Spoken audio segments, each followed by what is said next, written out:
Hello বন্ধুরা, আজকে আমি রান্না করছি খিচুড়া। একটু খিচুড়া দিয়ে দিই, একটু খিচুড়া কেটে নিই, এই খিচুড়াটা দিয়ে দিই। এবার একটু খিচুড়া নাড়াচাড়া করে নিই।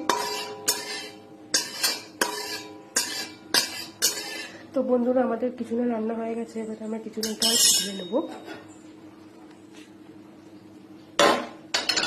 তো বন্ধুরা, আমাদের খিচুড়া রান্না হয়ে গেছে। এবার আমরা খেয়ে দেখবো খিচুড়াটা কেমন হয়।